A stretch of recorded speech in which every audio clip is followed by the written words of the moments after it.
Buat teman-temanku yang baru gabung, bisa cek di playlist untuk urutan videonya, dan bisa juga cek di playlist untuk judul barunya. Bab 5482, Rahasia Dao Abadi. Kecepatan kultivasi Luming memang mengejutkan, tetapi dia tidak tahu bagaimana menjelaskannya. Dia hanya bisa mengatakan bahwa dia telah memperoleh kesempatan di alam rahasia penciptaan, itulah sebabnya tingkat kultivasinya meningkat pesat.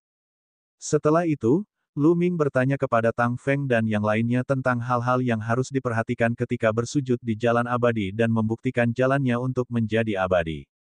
Mengetuk Immortal Pass sebenarnya sangat sederhana. Setiap makhluk hidup yang akan menjadi abadi memiliki Immortal Pass.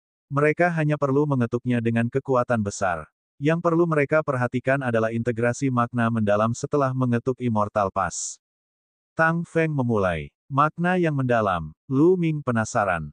Benar sekali. Di dalam primal chaos dan lautan semesta, terdapat banyak makna mendalam yang kuat. Anda dapat menganggapnya sebagai perwujudan hukum yang paling hakiki. Itu adalah fondasi yang membentuk primal chaos yang tak berujung dan lautan semesta yang luas. Ada ribuan makna mendalam, dan jumlahnya tidak terhitung. Ketika makhluk hidup mengetuk pintu keabadian, ia dapat merasakan keberadaan makna mendalam tersebut. Setelah itu, ia harus mengintegrasikan makna mendalam yang ia butuhkan ke dalam dagingnya, jiwanya yang abadi, dan kekuatannya yang abadi. Alasan mengapa makhluk abadi sejati begitu kuat adalah karena mereka telah menyatukan makna yang mendalam ke dalam tubuh, jiwa, dan energi mereka. Itulah sebabnya mereka begitu kuat dan hampir abadi. Dasar kekuatan keabadian sejati terletak pada kebenaran mereka yang mendalam. Penjelasan rinci Tang Feng memungkinkan Luming memiliki pemahaman yang lebih dalam tentang Dao abadi. Ada ribuan makna mendalam, tetapi jumlah makna mendalam yang dapat diintegrasikan oleh setiap makhluk hidup terbatas. Oleh karena itu, setelah mengetuk pintu abadi, seseorang harus menemukan makna mendalam yang cocok untuk dirinya sendiri. Setelah mengetuk pintu abadi, setiap makhluk hidup biasanya dapat mengintegrasikan setidaknya 3, 4, atau 5 makna mendalam. Makhluk hidup yang baru saja mengetuk pintu abadi dapat menggabungkan paling banyak 9 jenis ki spiritual ke dalamnya. Tetapi tidak semuanya seperti ini. Beberapa orang tidak memerlukan begitu banyak teknik mendalam yang rumit. Mereka hanya perlu memadukan satu teknik. Misalnya, saya hanya memadukan satu teknik mendalam pedang. Ketika satu teknik mendalam dikultivasikan secara ekstrim, kekuatannya akan tetap lebih kuat daripada banyak teknik mendalam. Satu pedang dapat menghancurkan semua teknik. Itu semua tergantung pada pilihan Anda sendiri. Tang Feng terus menjelaskan. Luming mendengarkan dengan saksama dan dengan cepat mencerna informasinya. Ada juga poin yang paling penting. Umumnya, setelah makhluk alam yang membuka jalur keabadian mereka, mereka dapat merasakan kedalaman dari 2 tempat. Satu adalah kedalaman dari samudera alam semesta yang, dan yang lainnya adalah dari kekacauan purba. Tang Feng menambahkan, apa perbedaan antara kedua kekuatan itu? Luming bertanya dengan rasa ingin tahu. Ada perbedaan besar. Secara umum, jumlah ultimaci yang dapat diintegrasikan setelah mengetuk gerbang immortal terkait dengan akumulasi sebelum Immortal Ascension. Semakin dalam akumulasi sebelum Immortal Ascension, semakin banyak ultimaci yang dapat diintegrasikan setelah Immortal Ascension. Setelah Anda menggabungkan kekuatan Upanishad, alam Anda akan stabil. Kemudian, Anda harus meningkatkan tubuh abadi, jiwa abadi, dan energi abadi Anda sambil memperkuat kekuatan Upanishad yang telah Anda gabungkan. Pada awalnya, kekuatan Upanishad lemah, tetapi seiring Anda terus mengolahnya, kekuatan itu akan menjadi semakin kuat. Namun, ada batas bagi tubuh abadi, jiwa abadi, dan kekuatan abadi.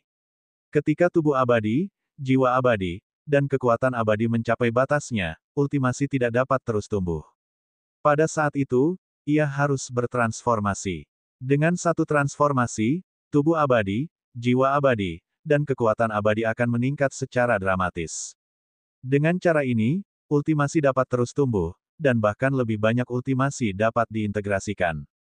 Tang Feng menjelaskan prinsip kultivasi keabadian sejati secara terperinci, lalu melanjutkan, adapun makhluk hidup di samudera semesta, seperti makhluk hidup di alam yang, akan lebih mudah bagi mereka untuk berintegrasi dengan kedalaman samudera semesta yang. Akan lebih mudah bagi mereka untuk meningkatkan dan memperkuat diri, dan kultivasi mereka akan lebih cepat.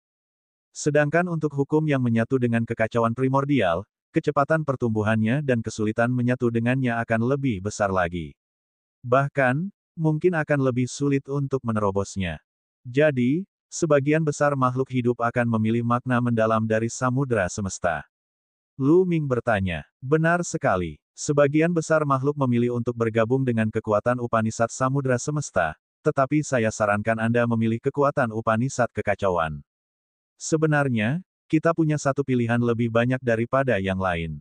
Setelah kita membuka Immortal Pass, kita tidak hanya bisa merasakan makna mendalam dari yang Universe Ocean dan makna mendalam dalam Primal Chaos, tetapi kita juga bisa merasakan makna mendalam dari sumber kekuatan di medan perang tingkat immortal. Namun, saran saya adalah bahwa makna mendalam dari Primal Chaos diutamakan, diikuti oleh makna mendalam dari medan perang tingkat immortal.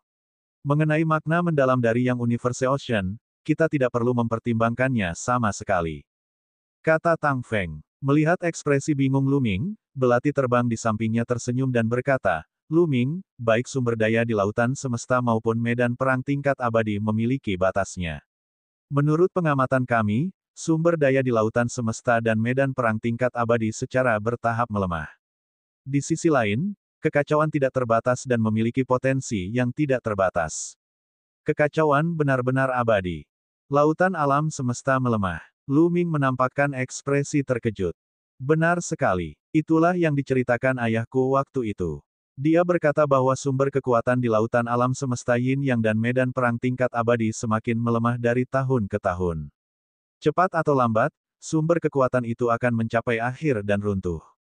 Ketika saat itu tiba, alam semesta yang tak terbatas di lautan alam semesta juga akan hancur.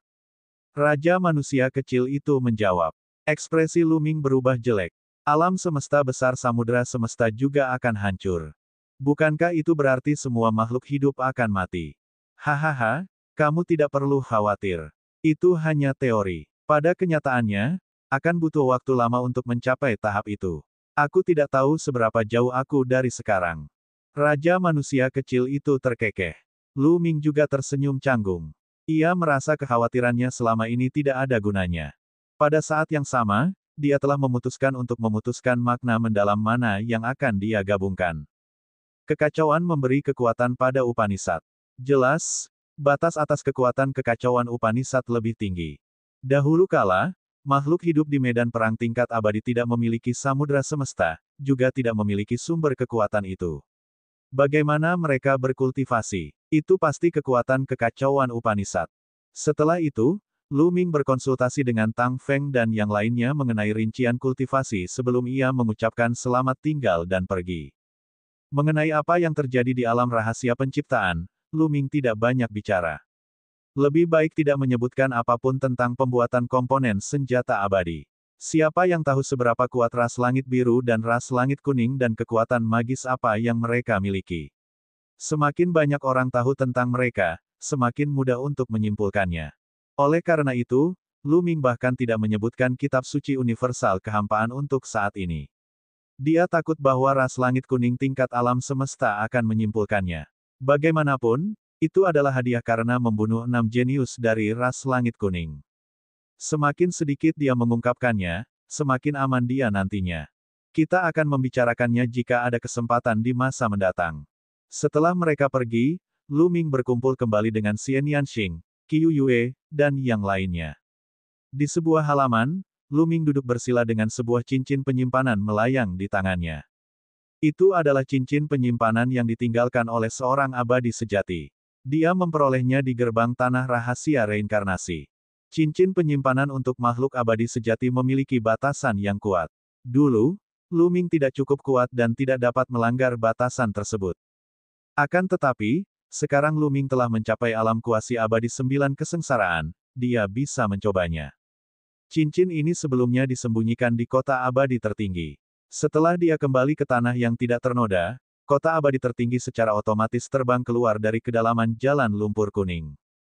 Dan EBSCP, mereka bertiga bekerja sama dan energi asal mereka meledak. Seperti jarum baja, mereka menembus batasan pada cincin penyimpanan. Pembatasan itu terus berguncang, dan kekuatannya perlahan-lahan berkurang. Bab 5483, Sang Pencipta telah meninggal. Setelah mencoba selama setengah hari, Luming membuka batasan pada cincin penyimpanan dan menggunakan indera spiritualnya untuk menjelajahinya. Setelah beberapa saat, Luming tampak kecewa. Tidak banyak harta berharga di dalam cincin penyimpanan para makhluk abadi sejati. Tidak ada senjata abadi, kitab suci abadi, atau obat-obatan abadi. Dapat dilihat bahwa sang abadi sejati yang meninggal di gerbang itu hanyalah seorang abadi biasa yang miskin. Sebenarnya, nilai harta karun di dalam cincin penyimpanan itu tidak rendah. Ada berbagai macam darah abadi, kristal jiwa, senjata semi-abadi, obat-obatan semi-abadi, batu-batu abadi, dan kristal-kristal abadi. Jika makhluk-makhluk abadi lainnya mendapatkannya, mereka akan sangat gembira. Namun, standar Luming sekarang lebih tinggi. Siapapun yang tidak berada di level abadi tidak akan bisa memasuki matanya. Namun, sumber daya ini tidak akan sia-sia. Lagi pula, ia memiliki banyak keluarga dan teman yang membutuhkan sumber daya. Terlebih lagi, alam semesta purba baru saja berkembang dan membutuhkan sejumlah besar sumber daya. Di akhir era kekacauan, alam semesta yang kacau dikalahkan dan jantung alam semesta hancur. Itu telah dirampok oleh para ahli dunia bawah. Kemudian, setelah saluran alam semesta dibuka, berbagai kosmos besar menyerbu masuk untuk merebut harta karun dan sumber daya. Akumulasi alam semesta purba sebelumnya hampir sepenuhnya dijarah oleh berbagai kosmos besar. Oleh karena itu, alam semesta purba saat ini sungguh miskin dan kekurangan segala jenis sumber daya. Setelah membereskan cincin penyimpanan Luming, dia memberikan Xian Yanxing, Qiu Yue, dan yang lainnya sejumlah besar sumber daya. Kemudian, dia pergi menyendiri. Sekarang, ia hanya perlu mengumpulkannya untuk jangka waktu tertentu. Ketika kultivasinya mencapai puncak 9 kesengsaraan, ia dapat mulai mengetuk gerbang abadi. Sebenarnya, dia bisa saja mulai mengetuk gerbang abadi sekarang, tetapi kultivasinya belum sempurna. Bahkan jika dia mengetuk gerbang abadi, akan sulit untuk mencapai kondisi puncak. Tang Feng dan yang lainnya berkata bahwa makin kuat akumulasi kuasi abadi, makin banyak kedalaman yang bisa mereka gabungkan setelah membuka jalur abadi. Dia memiliki banyak kristal darah dan jiwa abadi, yang dapat terus meningkatkan tubuh dan jiwanya.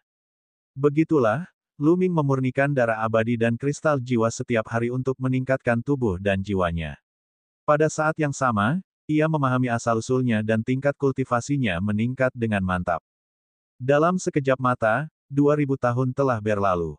Dalam beberapa tahun terakhir, perhatian para ahli top dari berbagai kosmos besar telah terfokus pada kedalaman medan perang tingkat abadi.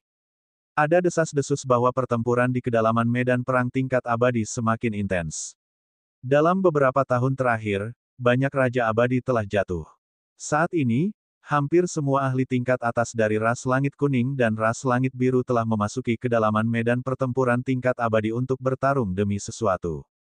Ada rumor bahwa hampir semua alam semesta setengah langkah dan alam semesta tingkatan ras Empyrean telah datang. Kedua ras surga bertarung di kedalaman medan pertempuran tingkat abadi. Selain dari dua ras langit besar, hampir semua ahli dari kosmos besar lainnya telah mengundurkan diri dari kompetisi karena terlalu berbahaya. Bahkan kelas alam semesta telah berpartisipasi dalam pertempuran, jadi para ahli dari kosmos besar lainnya tidak berani tinggal. Akan tetapi, alam semesta purba masih belum dapat mengetahui apa yang sedang diperjuangkan di kedalaman medan pertempuran tingkat abadi. Karena alam semesta purba tidak memiliki raja abadi, sulit bagi mereka untuk berpartisipasi dalam acara tingkat tinggi seperti itu. Luming ingin bertanya pada Kaisar Yao, tetapi dia tahu bahwa dia tidak akan bisa menemuinya jika dia tidak mau. Terlebih lagi, saat Luming memikirkan wajah Kaisar Langit, dia merasakan penolakan di hatinya. Dia tidak ingin melihatnya atau terlalu dekat dengannya. Aku akan mencari pasir mengalir Empyrean dan bertanya padanya. Luming merenung sejenak sebelum ia meninggalkan alam semesta purba dan menuju ke cakrawala alam semesta yang luas. Kosmos Agung Cakrawala adalah kosmos agung yang paling dekat dengan samudra alam semesta yang. Itu juga merupakan kosmos agung yang paling agung. Siapa yang kamu cari? Luming dihentikan di luar saluran alam semesta. Nama saya Luming. Saya sedang mencari Nona Changtian Liusa. Saya temannya. Tolong sampaikan pesannya. Luming menangkupkan tinjunya dan berkata. Jadi, kamu adalah Luming. Dia adalah iblis yang membunuh Sang Ming Langit Kuning. Seketika, Para pengawal ras Empyrean menatap Lu Ming dengan rasa ingin tahu. Mereka tersenyum dan nada bicara mereka menjadi sopan. Tunggu di sini sebentar, saya akan menyampaikan pesannya. Seorang penjaga tersenyum dan berbalik untuk pergi. Tak lama kemudian, penjaga itu kembali. Di belakangnya ada seseorang. Dia adalah Chang Tian Liu Sha. Lu Ming, kamu sudah di sini. Masuklah dan duduklah. Pasir yang mengalir dari surga tersenyum, ekspresinya tidak asin ataupun acuh tak acuh, seolah-olah dia sedang memperlakukan seorang teman biasa. Lu Ming menghela napas lega saat melihat pasir mengalir di surga. Dulu, ketika mereka keluar dari alam rahasia penciptaan, Ether Liu Sha telah mengambil inisiatif untuk mengatakan bahwa dia telah membunuh Etersia. Jelas bahwa dia tidak ingin Lu Ming terlibat. Namun, ini akan menempatkan Ether Liu Sha dalam posisi yang tidak menguntungkan. Sekarang setelah dia melihat bahwa pasir mengalir Empyrean baik-baik saja, Lu Ming merasa lega. Lu Ming mengangguk dan memasuki kosmos Cakrawala Agung dengan Liu Sha Cakrawala. Sungguh megah dan luar biasa. Itulah kesan pertama Lu Ming terhadap Cakrawala Kosmos yang agung. Langit dan bumi yang agung juga merupakan benua yang sangat besar. Luas benua itu beberapa kali lebih besar daripada benua purba. Banyak bintang besar yang mengambang mengelilingi benua, berputar mengelilinginya. Kemudian, ada kondisi kultivasi. Kondisinya terlalu bagus. Energinya kaya dan penuh dengan esensi kehidupan. Pada saat yang sama, dia bisa merasakan asal-usulnya dan auranya tak tertandingi. Lingkungan kultivasi jauh lebih baik daripada alam semesta tandus saat ini. Dari kejauhan, dunia Cakrawala tampak bagaikan binatang buas yang mengerikan dengan makhluk-makhluk mengerikan yang tak terhitung jumlahnya di atasnya. Indra spiritual Lu Ming tajam dan dia bisa merasakan tekanan luar biasa. Dia segera menarik kembali kesadaran spiritualnya dan mengikuti Chang Tian Liu Sha ke sebuah halaman yang didekorasi dengan elegan. Pasir yang mengalir dari surga membuat secangkir teh untuk Lu Ming dan tersenyum. Lu Ming, apakah ada sesuatu yang ingin kau lakukan denganku hari ini? Tidak bisakah aku datang menemuimu tanpa alasan? Lu Ming menyesap teh dan tersenyum. Sedikit kehangatan melintas di mata pasir yang mengalir di langit. Tidak seperti dirimu yang datang jauh-jauh ke sini untuk menemuiku. Katakan padaku, apakah ada sesuatu yang kau butuhkan dariku? Lu Ming mengangguk dan berkata, yang terutama ingin kutanyakan kepadamu adalah apa yang telah diperjuangkan oleh para ahli di atas level Raja Abadi di medan pertempuran level abadi selama bertahun-tahun ini. Konon, bahkan pembangkit tenaga listrik tingkat alam semesta pun telah pergi. Saya kira Anda juga ingin menanyakan pertanyaan ini. Chang Tian Liu Sha tersenyum. Ini sebenarnya bukan rahasia. Kosmos besar dengan Raja Abadi itu sebenarnya tahu sedikit. Di kedalaman medan perang tingkat abadi, mereka bertarung demi Istana Abadi Pencipta. Penciptaan Istana Abadi. Lu Ming terkejut. Seperti yang diharapkan, kreatornya terlibat. Kalau tidak, bahkan orang-orang kelas dunia pun tidak akan menjadi gila dan berkelahi. Istana Abadi Sang Pencipta dapat dikatakan sebagai gua tempat tinggal Sang Pencipta, ladang Dao Sang Pencipta. Siapa yang tahu berapa banyak harta berharga yang tertinggal di dalamnya, dan mungkin juga ada wawasan kultivasi Sang Pencipta. Ini adalah nilai yang tak terukur. Kata pasir yang mengalir dari surga. Hati Lu Ming kacau dan dia tidak bisa tenang. Gua tempat tinggal Sang Pencipta, ini sungguh luar biasa. Selain harta karun yang dibawanya, harta karun pencipta lainnya mungkin telah ditempatkan di Istana Abadi Penciptaan. Karena ini adalah gua tempat tinggal para master pencipta, banyak orang yang memperebutkannya, dan para master pencipta tidak peduli. Atau apakah Sang Pencipta tidak ada di sini? Lu Ming bertanya lagi. Lu Ming, izinkan aku memberitahumu sebuah rahasia. Sebenarnya, Sang Pencipta sudah meninggal. Kata surga mengalirkan pasir dengan lembut. Apa? Jantung Lu Ming bergetar hebat dan dia hampir tidak bisa menahan diri untuk tidak melompat. Sang Pencipta sudah meninggal. Bagaimana bisa makhluk yang luar biasa seperti Sang Pencipta mati? Siapa yang bisa membunuhnya? Lu Ming bertanya dalam hatinya. Bab 5484, Kekhawatiran Liu Sha. Aku tidak tahu. Aku hanya mendengar para senior di klan menyebutkannya. Bahkan di klan kami, hanya sedikit orang yang tahu tentang itu. Mengenai bagaimana dia meninggal, aku khawatir bahkan para petinggi klanku tidak tahu. Tetapi saya yakin penciptanya benar-benar telah meninggal. Kata pasir mengalir surga dengan ekspresi serius. Pikiran Luming kacau dan dia tidak bisa tenang. Sang Master Pencipta sebenarnya telah meninggal. Ini sungguh di luar dugaannya. Mula-mula ia merasa khawatir kalau Tuan Pencipta tiba-tiba bergerak dan membiarkan makhluk-makhluk di lautan semesta berubah menjadi cahaya dan pergi seperti makhluk-makhluk di medan pertempuran tingkat abadi. Sekarang, kekhawatiran ini bisa dihilangkan. Namun mengapa Sang Pencipta meninggal? Menurut petunjuk yang diperoleh Luming, alasan mengapa semua makhluk hidup di medan perang tingkat abadi berubah menjadi cahaya dan pergi terkait dengan Sang Pencipta. Saat itu Sang Pencipta belum meninggal. Lalu apa yang terjadi setelah itu yang menyebabkan jatuhnya para Master Pencipta? Kemudian, samudra semesta Yin yang muncul, melahirkan ribuan kosmos besar. Apakah kemunculan samudra semesta Yin yang berhubungan dengan para penguasa penciptaan? Pada saat yang sama, Luming memikirkan dua kerangka besar di bagian terdalam dari daratan purba samudra alam semesta Yin Yang. Dia punya tebakan yang berani. Ngomong-ngomong, apakah kau mengerti bagian terdalam dari primordial? Apakah kau tahu apa yang ada di bawah level ketiga dari tanah asal? Luming bertanya tentang bagian yang lebih dalam dari tanah asal. Kedalaman tanah purba adalah tanah leluhur rasku. Kata pasir yang mengalir dari surga. Tanah leluhur ras Empirean. Benar sekali. Leluhur klan kami berjalan keluar dari bagian terdalam tanah purba. Klan kami lahir dari sana.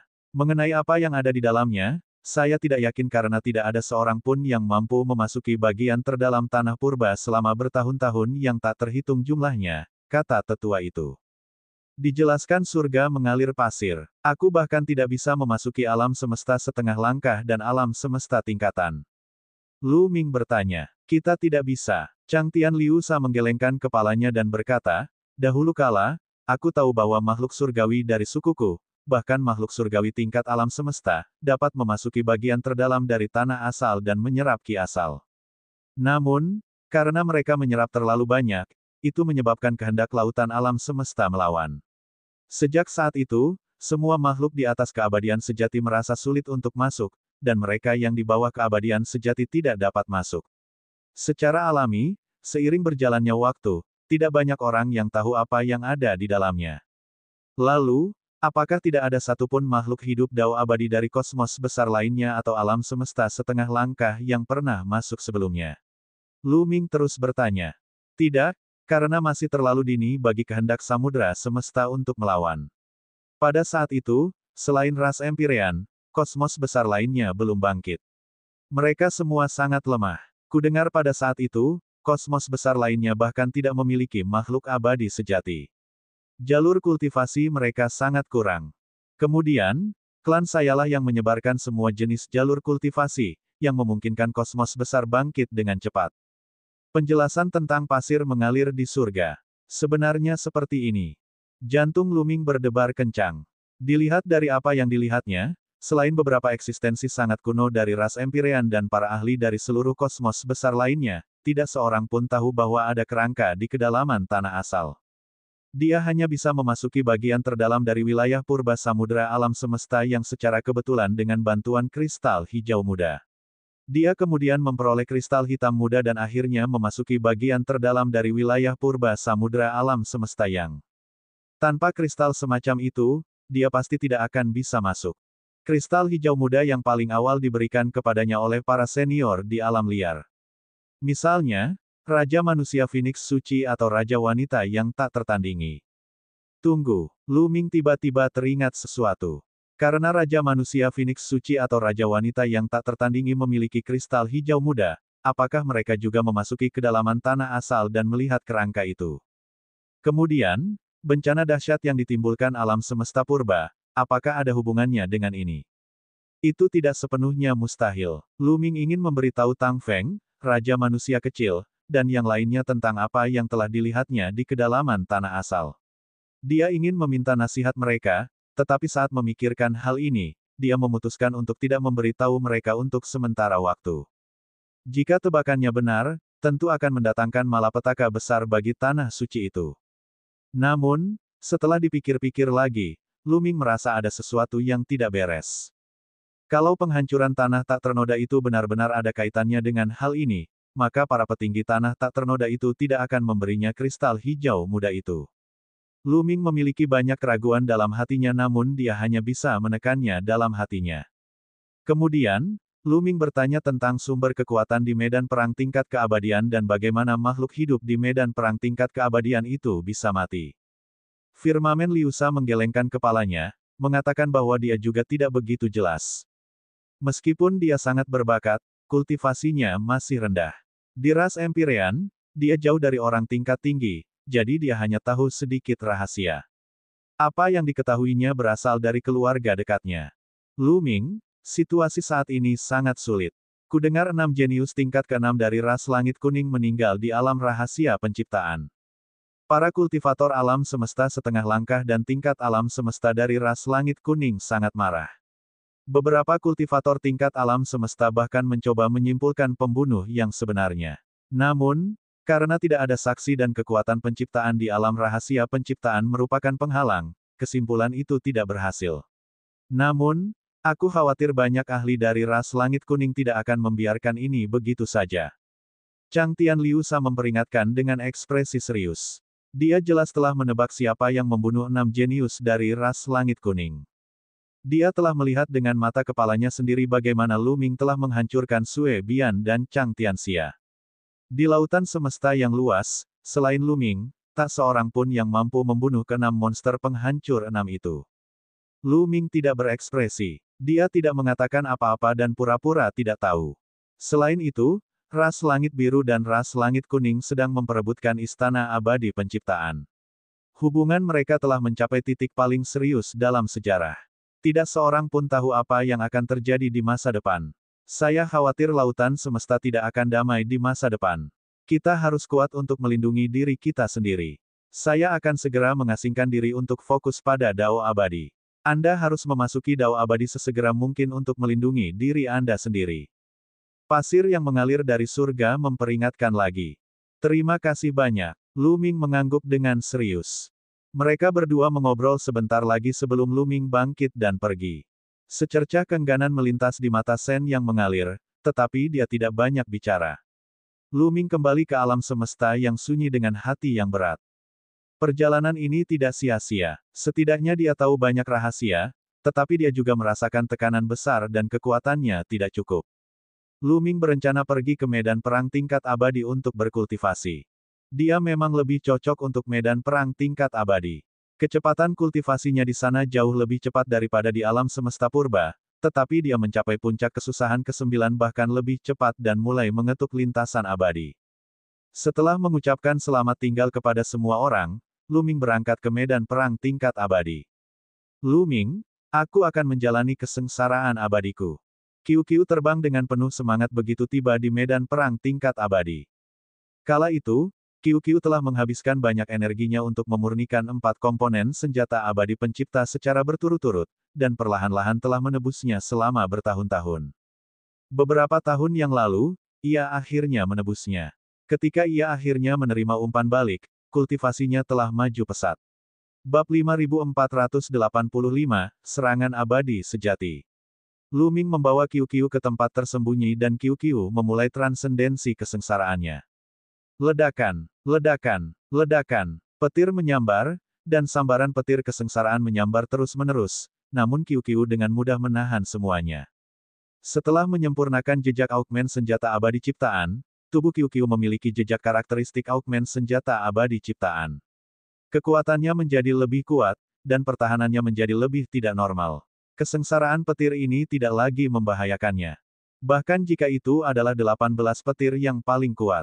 Tidak lama setelah itu, Qiu telah melampaui 18 baut kesengsaraan petir dan memulai kesengsaraan api. Hah! Tiba-tiba, tatapan Lu Ming beralih ke satu arah. Banyak orang bergegas datang. Itu adalah makhluk dari dunia bawah. Seharusnya tertarik oleh kesengsaraan petir tadi. Sekarang Lu Ming sangat terampil dan berani. Meskipun ia menemukan tempat terpencil, tempat itu tidak sepi. Sudah biasa jika ada orang di daerah ini. Seseorang baru saja mengalami kesengsaraan. Mari kita lihat apakah itu seseorang dari alam yang atau alam yin. Jika itu makhluk hidup dari alam yang, kita akan membunuhnya. Saya pikir dia baru saja melewati 18 kesengsaraan guntur.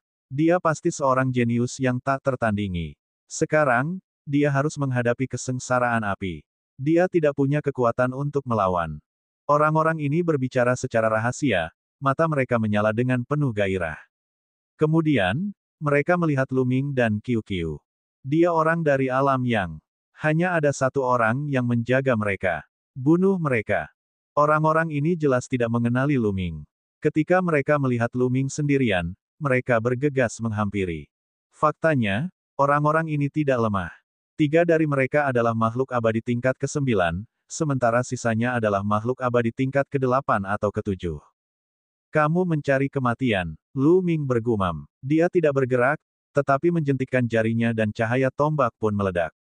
Mengembuskan, mengembuskan, mengembuskan, mengembuskan. 3 makhluk abadi tingkat 9 adalah yang pertama menanggung beban serangan itu. Masing-masing dari mereka tertusuk cahaya tombak dan tewas di tempat. Orang-orang yang tersisa hampir mati ketakutan ketika mereka melihat pemandangan ini. Bagaimana dia bisa begitu mengerikan hingga membunuh 3 makhluk abadi tingkat 9 kesengsaraan hanya dengan menjentikkan jarinya. Jelas itu bukan perlombaan langit. Jika itu adalah perlombaan langit, mereka akan mengira bahwa mereka telah bertemu dengan 6 orang aneh yang sedang istirahat. Apakah dia benar-benar abadi? Mereka ingin mundur dan melarikan diri, tetapi sudah terlambat. Cahaya tombak itu menembus dan membunuh mereka semua. Sekarang, makhluk abadi biasa di 9 tingkat kesusahan terlalu lemah di hadapan Lu Ming. Dia bisa membunuh mereka dengan jentikan jarinya. Gumpalan jejak jiwa diserap oleh kristal dan diubah menjadi kredit pertempuran Lu Ming. Memasuki medan perang tingkat abadi, seseorang tentu harus menerima kristal yang digunakan untuk mencatat prestasi pertempuran. Jika tidak, akan sia-sia jika membunuh makhluk hidup di dunia bawah. Setelah itu, semuanya tenang dan tidak ada yang datang lagi. Qiu Qiu juga berhasil melewati kesengsaraan abadi ke-9 dan menjadi makhluk abadi semu 9 kesengsaraan. Aura Qiu Qiu begitu kuat sehingga bahkan Lu Ming merasakan sedikit tekanan.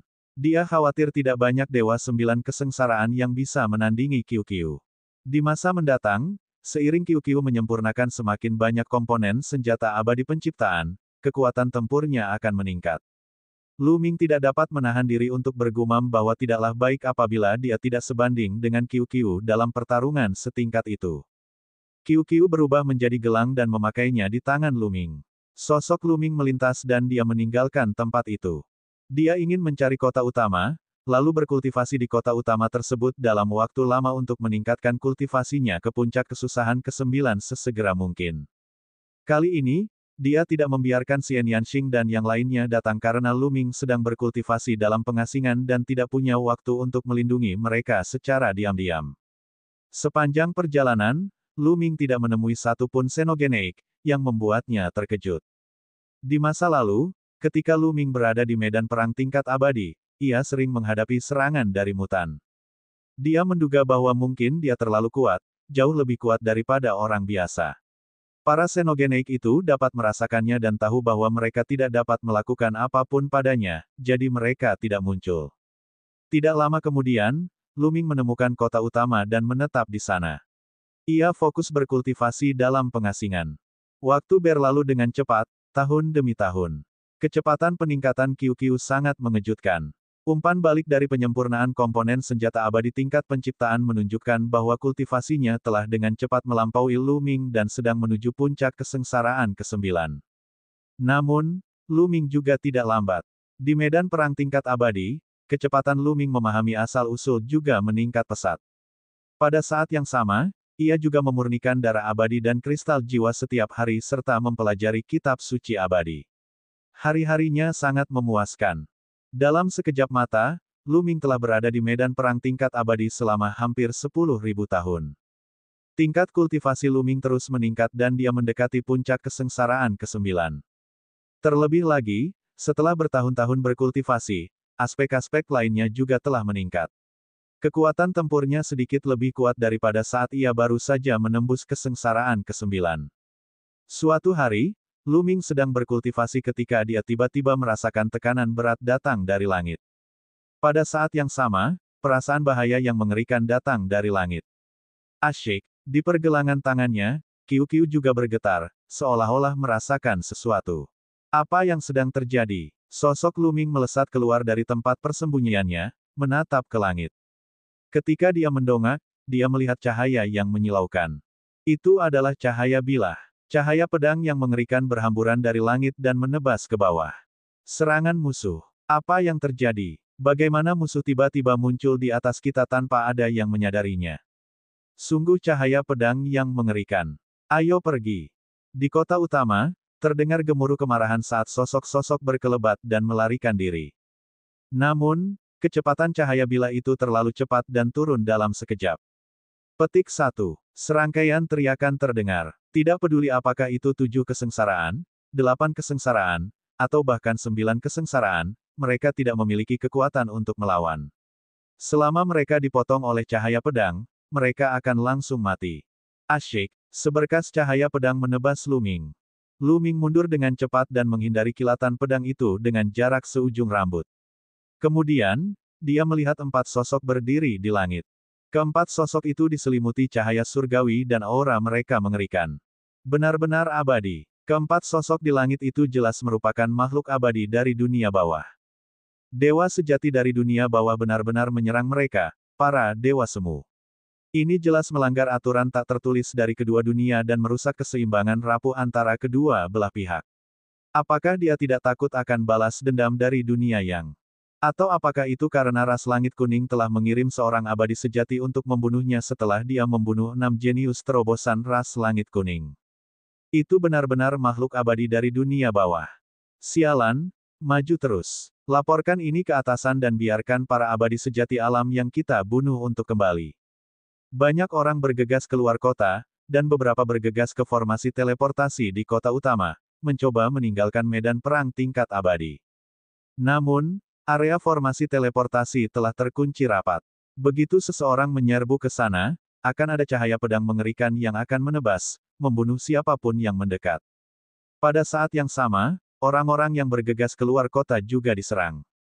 Dua makhluk abadi sejati melangkah ke udara dan melancarkan serangan terhadap mereka yang melarikan diri dari kota. Satu persatu, makhluk abadi tingkat tinggi terbunuh. Asyik, tiba-tiba, dari arah tertentu, seberkas cahaya keluar dari kota dengan kecepatan yang mencengangkan. Itu dia, Lu Ming mengenalinya sekilas. Orang ini adalah makhluk abadi tingkat 9 dari ras Empyrean.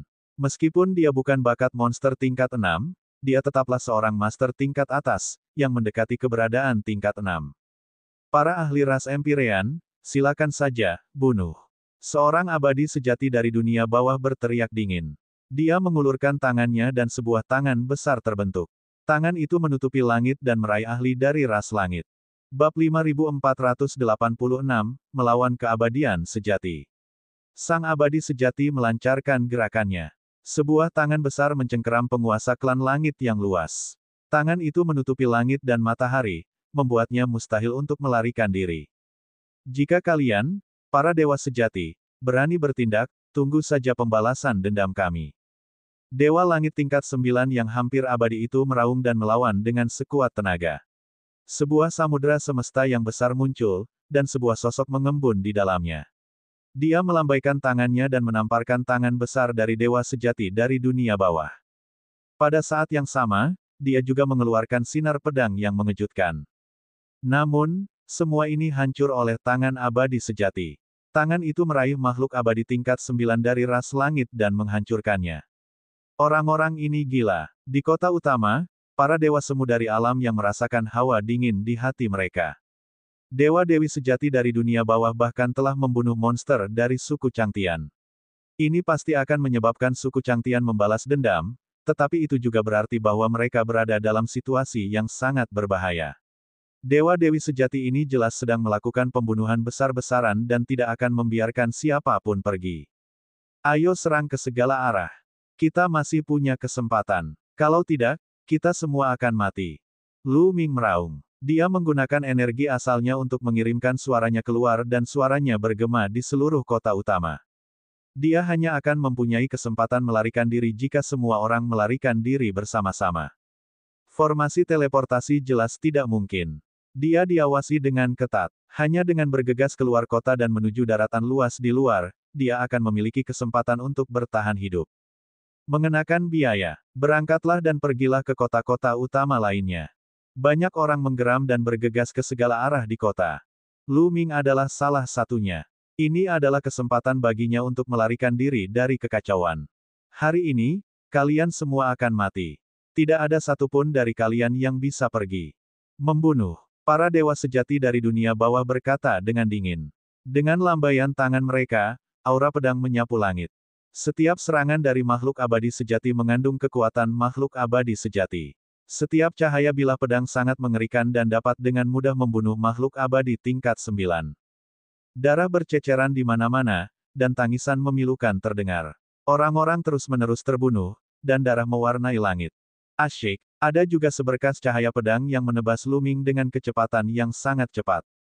Teknik gerakan Lu Ming juga sangat cepat. Selama bertahun-tahun, Lu Ming telah memahami sedikit tentang Kitab Suci Kekosongan, yang telah meningkatkan kecepatannya secara signifikan. Sosoknya berkedip beberapa kali, menghindari cahaya bilah pedang, dan segera berlari keluar kota. Apa? Hal ini menarik perhatian seorang abadi sejati, yang memusatkan pandangannya pada Lu Ming. Teknik pergerakanmu tidak buruk, tapi kau masih terlalu kurang pengalaman untuk bisa lolos dari tangan seorang abadi sejati. Dewa abadi yang sempurna itu mencibir. Kesadaran abadinya terkunci pada Lu Ming dan dia menebas lagi. Kecepatan tebasan ini beberapa kali lebih cepat dari kilatan pedang sebelumnya dan terkunci oleh kesadaran abadi. Bahkan dengan teknik gerakan Lu Ming, sulit untuk menghindarinya. Dalam sekejap mata, cahaya pedang itu mendekat.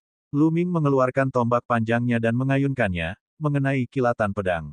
Dengan suara berdenting yang memekakkan telinga, energi penghancur menyapu ke segala arah. Tombak di tangan Lu Ming berdengung, dan tubuhnya terlempar seperti bola meriam. Dia terbang keluar dari tembok kota dan menghantam tanah. Lu Ming terpeleset di tanah, meninggalkan jurang yang panjang. Kemudian, dia batuk beberapa kali hingga mengeluarkan darah. Tentu saja, Lu Ming hanya berpura-pura. Dia tidak menggunakan Trinitas tadi. Ada 4 dewa sejati di tempat kejadian, beberapa kuat dan beberapa lemah. Dewa sejati yang baru saja menyerangnya tidak terlalu kuat. Jika dia terlihat terlalu kuat dan menarik perhatian makhluk abadi sejati yang lebih kuat lagi, dia sama saja dengan mencari kematian. Setelah batuk beberapa kali hingga mengeluarkan darah, tubuh Lu Ming memantul seperti pegas, berubah menjadi cahaya pelangi dan terbang dengan kecepatan tinggi.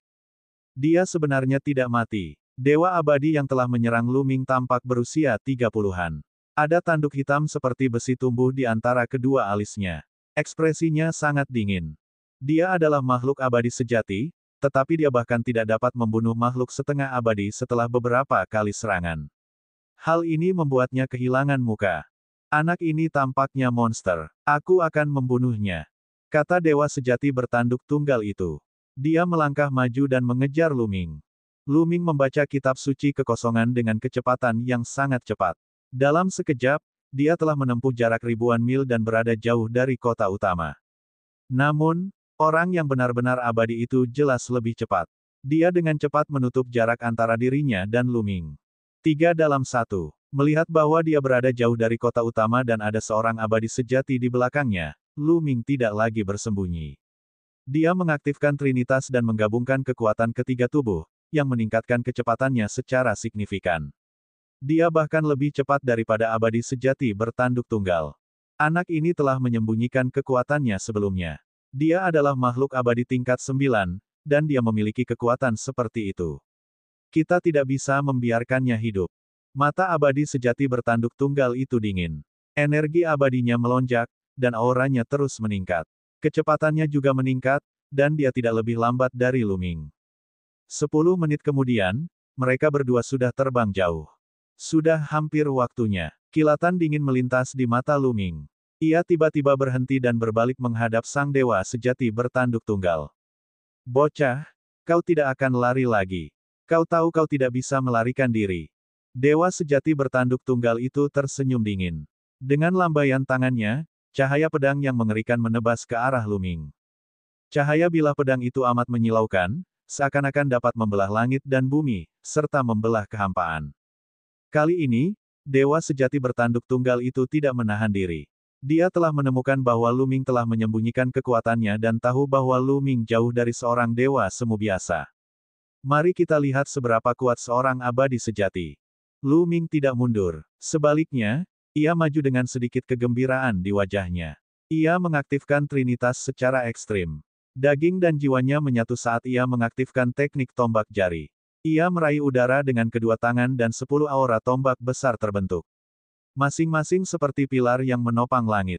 Mereka menusuk aura pedang yang telah ditebas oleh makhluk abadi sejati bertanduk satu itu. Lu Ming berhenti bukan karena dia tidak mampu berlari lagi, tetapi karena dia ingin bertarung hebat dengan makhluk abadi yang sempurna ini dan menguji kekuatannya. Ini karena dia sudah merasakan bahwa makhluk abadi sejati ini tidak terlalu kuat ketika mereka bertarung sebelumnya. Dia seharusnya baru saja memasuki alam makhluk abadi sejati, bahkan bukan makhluk abadi sejati bentuk pertama. Mereka yang benar-benar abadi yang baru saja membuka jalur keabadian dan memverifikasi dao mereka, hanya dapat dianggap baru saja memasuki ambang keabadian sejati karena mereka belum mengalami transformasi. Hanya seorang abadi sejati yang telah melalui satu transformasi, dapat dianggap sebagai abadi sejati dari transformasi pertama. Mereka yang baru saja melangkah ke alam keabadian sejati, tanpa diragukan lagi, adalah yang terlemah di antara para makhluk abadi sejati dalam hal kekuatan tempur. Oleh karena itu, Lu Ming ingin bertempur untuk melihat seberapa besar jarak antara dirinya dan seorang abadi sejati. Lu Ming berani melakukan ini karena dia memiliki satu hal lagi untuk diandalkan, yaitu QQ. Sekalipun dia bukan tandingan mereka, dengan QQ, dia seharusnya bisa melindungi dirinya sendiri. Ledakan-ledakan-ledakan, benturan hebat terjadi. Kekuatan dahsyat mengguncang langit dan bumi. Tubuh Lu Ming bergetar sedikit dan dia terlempar ke belakang. Akan tetapi, serangan sang dewa sejati bertanduk tunggal itu juga berhasil diblokir. Mata si makhluk abadi bertanduk satu terbelalak, dan hatinya bergejolak. Kekuatan tempur Lu Ming jauh melampaui ekspektasinya. Dia benar-benar dapat menangkis tebasan penuhnya tanpa terluka sedikit pun. Apakah ini masih kuasa abadi? Bahkan bakat mengerikan 6 break tidak sekuat ini. Di alam rahasia Sang Pencipta, 6 orang jenius dari ras langit kuning tewas. Aku selalu mengira mereka dibunuh oleh ras langit biru, tapi mungkin aku salah. Mungkin orang ini yang melakukannya. Pikiran bertanduk abadi sejati sedang berputar. Namun, Lu Ming sudah mulai bergerak. Lu Ming merasa lebih percaya diri sekarang setelah dia berhasil memblokir serangan dewa sejati bertanduk tunggal itu dengan satu gerakan. Bab 5487 Membunuh Dewa. Lu Ming mencengkeram udara dengan kedua tangannya. Kilatan tombak itu meledak dan menusuk ke arah makhluk abadi sejati bertanduk tunggal itu. Lu Ming memimpin untuk melancarkan serangan. Kamu mencari kematian. Sang abadi sejati bertanduk tunggal meraung marah, merasa seakan-akan dirinya telah diremehkan. Seorang yang hampir abadi berani menyerang seorang abadi sejati terlebih dahulu. Ini hanya terjadi beberapa kali dalam sejarah. Ini merupakan penghinaan baginya. Energi surgawi meledak, mengaduk kehampaan. Cahaya pedang menyapu dan menebas ke arah Lu Ming. Keduanya bertarung dengan sengit, dan dalam sekejap, mereka telah bertukar lebih dari 10 jurus. Yang paling lemah dan abadi tidak lebih dari ini. Pikiran Lu Ming berputar. Dia memiliki pemahaman umum tentang kekuatan tempurnya. Dewa sejati ini dianggap sebagai dewa sejati yang lebih lemah. Sejak awal pertempuran, Lu Ming sedikit dirugikan, tetapi tidak akan mudah bagi pihak lain untuk mengalahkan Lu Ming. Senjata lawannya bukanlah senjata abadi, dan teknik serangannya bukanlah sutra abadi atau teknik abadi. Hal ini wajar saja. Senjata abadi selalu langka, dan banyak makhluk abadi sejati yang lemah tidak memiliki senjata abadi. Mengenai kitab suci abadi dan teknik abadi, meskipun banyak orang dapat mengolahnya bersama-sama, keduanya tidak mudah untuk diolah. Jika seseorang tidak memiliki cukup bakat, bahkan jika kitab suci abadi diletakkan di hadapan mereka, mereka tidak akan dapat mengolahnya.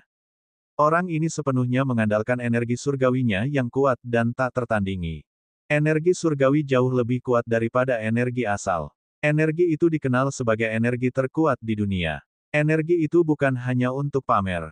Hanya dengan energi surgawi yang kuat seseorang dapat menekan Lu Ming. Anak nakal kecil. Cahaya dingin di mata sang dewa abadi sejati bertanduk tunggal itu tumbuh semakin kuat, dan niat membunuh yang gila berkelebat di matanya saat energi keabadiannya melonjak.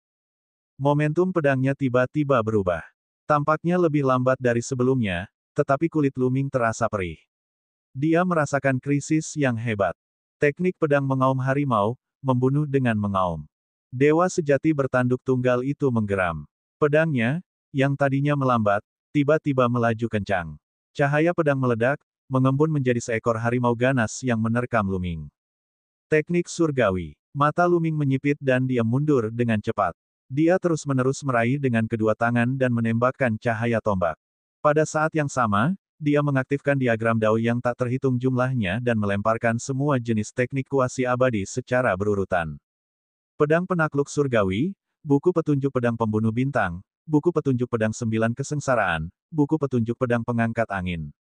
Total ada 7-8 serangan dahsyat yang menghujani sang harimau, hingga menimbulkan suara gemuruh yang dahsyat. Mengaum, harimau itu meraung dan menerkam dengan ganas. Meskipun cahayanya redup, ia berhasil menerobos serangan Luming dan mencakarnya dengan cakarnya. Luming melawan sekuat tenaga, tetapi tubuhnya tetap terpental. Darah mengalir keluar dari sudut mulutnya. Kali ini, itu bukan akting. Dia benar-benar terluka. Teknik surgawi. Pihak lainnya baru saja menggunakan teknik abadi. Teknik abadi adalah teknik ofensif yang dikembangkan dari kitab suci abadi. Kekuatannya jauh lebih kuat daripada teknik semi-abadi, terutama saat didorong oleh energi abadi. Akan tetapi, jelaslah bahwa makhluk abadi bertanduk satu yang sejati belum mencapai tingkat kultivasi yang tinggi. Kalau tidak, kekuatannya pasti akan lebih kuat lagi. Begitu banyak teknik kuasi abadi, bagaimana mungkin? Dewa sejati bertanduk tunggal itu sangat terkejut. Luming benar-benar dapat mengeluarkan begitu banyak teknik kuasi abadi yang kuat dalam sekejap. Bahkan teknik abadi miliknya pun terhalang. Orang ini pasti mempunyai rahasia besar. Hal ini membuatnya semakin bertekad untuk membunuh Luming. Ia ingin membunuh Luming dan mendapatkan rahasianya.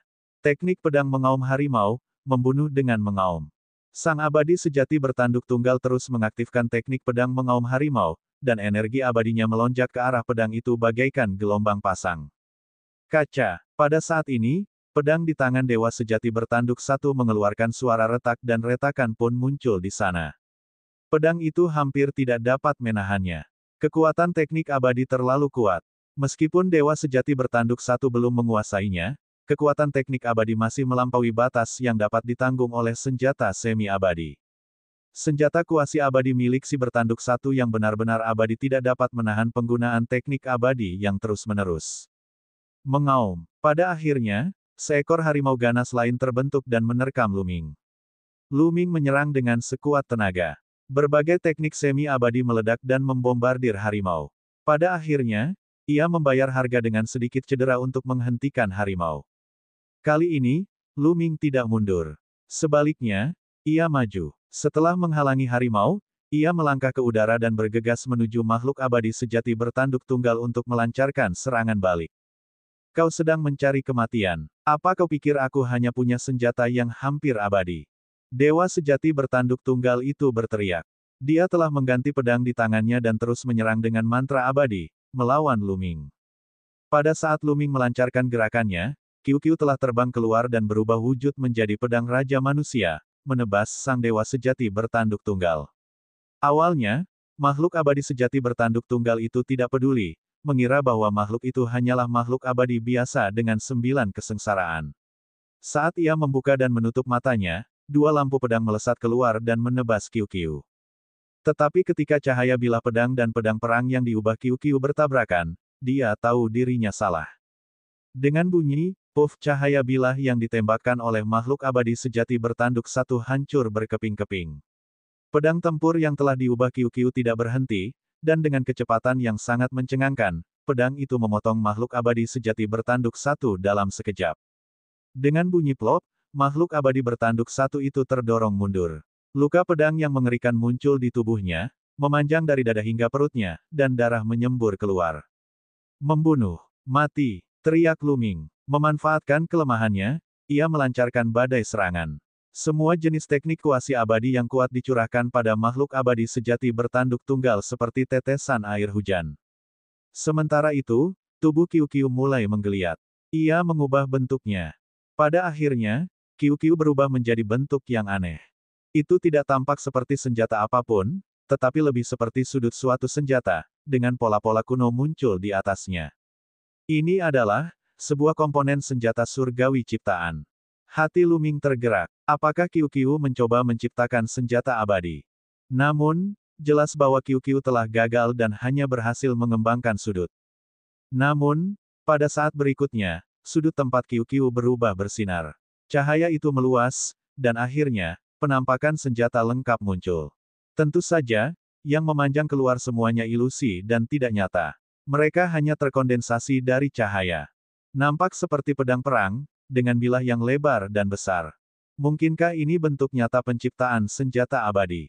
Asyik, setelah QQ menyelesaikan transformasinya, ia menebas makhluk abadi sejati bertanduk satu. Kekuatan yang mengerikan itu menyebabkan wajah si abadi sejati bertanduk satu berubah. Itu karena dia merasakan bahaya yang fatal darinya. Serangan QQ dapat mengancam hidupnya. Dengan teriakan keras, sang dewa sejati bertanduk tunggal mengubah momentum pedangnya dan menebas QQ, bertabrakan dengannya. Dia telah memblokir serangan QQ tetapi dia tidak berdaya untuk memblokir serangan Luming. Puff! 10 jari Luming bagaikan 10 tombak panjang, menembus tubuh sang dewa sejati bertanduk tunggal. Pada saat yang sama, segala macam serangan lainnya juga jatuh. Dewa sejati bertanduk satu itu mengeluarkan raungan seperti binatang buas. Energi abadi di tubuhnya meledak seolah-olah bebas, menyerbu keluar dalam upaya untuk memblokir serangan Luming. Namun, sulit untuk menghalau semuanya. Setelah serangkaian keributan, makhluk abadi bertanduk satu itu terlempar. Tubuhnya berlumuran darah dan luka. Dia batuk darah terus-menerus, wajahnya pucat dan luka-lukanya parah. Tanpa ragu-ragu, dia berbalik dan berlari. Dia tahu bahwa dia bukan tandingan Luming dan QQ saat mereka bersatu. Itu sama saja dengan menghadapi dua makhluk dengan level yang sama. Dia hanya bisa melarikan diri. Jika dia tidak melarikan diri, dia akan mati. Jangan biarkan dia lolos. Luming berteriak dan mengaktifkan kitab suci yang tak terlupakan itu secara ekstrim. Dia dengan cepat mengejar mereka dan segala macam serangan menyembur keluar seperti air pasang. Bab 5488 benar-benar hancur. Luming mengejarnya, serangannya seperti badai. Kecepatan QQ juga sangat mengejutkan.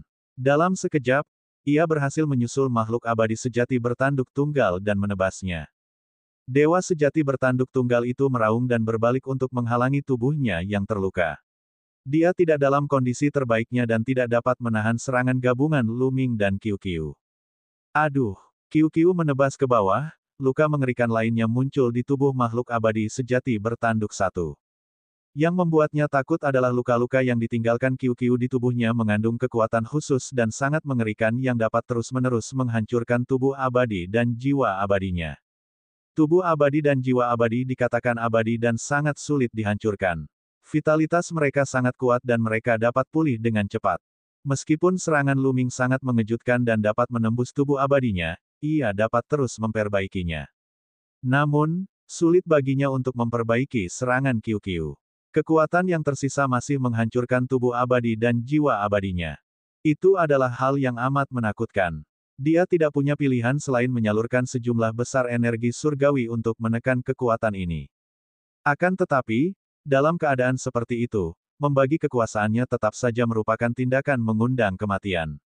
Aduh, pedang penakluk abadi itu mengiris udara, membelah manusia bertanduk satu yang sejati dan abadi menjadi dua. QQ memanfaatkan kesempatan itu dan menebas lagi, membelah makhluk abadi sejati bertanduk tunggal itu menjadi 4 bagian. Ah! Dewa sejati bertanduk tunggal itu belum mati. Jiwanya yang abadi mengeluarkan raungan yang tidak diinginkan dan ingin menghancurkan dirinya sendiri untuk membawa Luming bersamanya. Namun, sudah terlambat. Tubuhnya kini terkoyak dan terkikis oleh kekuatan mengerikan QQ. Tidak mungkin baginya untuk melakukan itu. Jika dia memilih untuk menghancurkan dirinya sendiri lebih awal, Luming pasti akan menghindarinya. Akan tetapi, dia tidak ingin menghancurkan dirinya sendiri lebih awal. Dia telah melalui begitu banyak kesulitan dan kesengsaraan untuk menjadi abadi sejati. Mengapa dia memilih untuk menghancurkan dirinya sendiri jika dia tidak melakukannya di saat-saat terakhir? Penghancuran diri benar-benar merupakan penghancuran tubuh dan jiwa. Dia tidak akan membuat pilihan seperti itu kecuali dia putus asa. Ketika dia putus asa, semuanya sudah terlambat. Melenyapkan.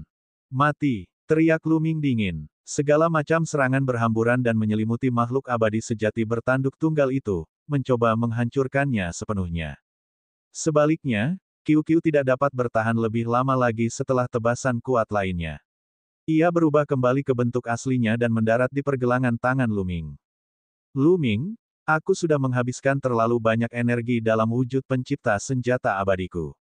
Aku tidak bisa bertahan lebih lama lagi. Sekarang semuanya tergantung padamu.